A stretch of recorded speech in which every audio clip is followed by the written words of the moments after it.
እንኳን ለሆሳዕና በዓል እግዚአብሔር አምላካችን በሰላም አደረሰን አደረሳችሁ። አሜን። እና ሆሳዕና ስንል ሆሳዕና ምንድነው ካል ሆሳዕና ማለት አንደኛ መድኃኒት ማለት ነው ትርጉሙ። እንዲሁም በተጨማሪ አሁን አድን ማለት ነው። ሁለተኛ ሆሳዕና ማለት ይህ ሰሌን ማለት ነው፣ የቅጠል ስም ነው። ሶስተኛ ሆሳዕና ማለት የዚህ በዓል የስያሜው የበዓል ስያሜ ነው። ስለዚህ ሆሳዕና ምንድነው ካል ስሙ ከየት የተወሰደ ነው ካል አንድ ርዕሰ አንስተን የእግዚአብሔር ቃል እንነጋገራለን። ወይብሉ ሆሳዕና በአርያም ለወልደ ዳዊት ማቴዎስ ወንጌል ምዕራፍ 21 ከቁጥር 15 ያለው ኃይለ ቃል አንስተን እንማማራለን።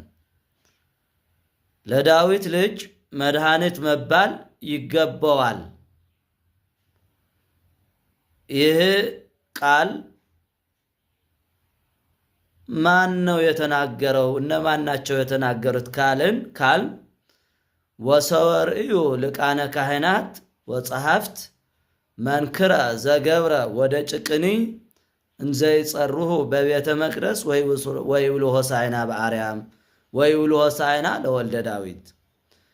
እንግዲህ በዚህ ቀን ጌታችን መድኃኒታችን ኢየሱስ ክርስቶስ በውርጭላ ወይ ደግሞ በታላቂቱ አህያ 2 ምዕራፍ ሲቀረው በታላቂቱ አህያ ተቀምጦ ሳለ ሽማግሌዎቹ ሕፃናት ልጆቹ ሁሉ እኩሎቹ ልብሳቸው በአህያ ላይ እየጎዘጎዙ እኩሎቹ ልብሳቸውን በመንገድ ላይ እያነጠፉ እኩሎቹም ቅጠልን እየቆረጡ እያነጠፉ ጠቅላላ በሙሉ ሆሳዕና ለወልደ ዳዊት ሆሳዕና በአርያም ሰላም በምድር ወስብሐት በአርያም እያሉ በሚያመሰግኑበት ጊዜ ሊቃነ ካህናትና ጸሐፍት ግን ያደረገውን ተአምራትን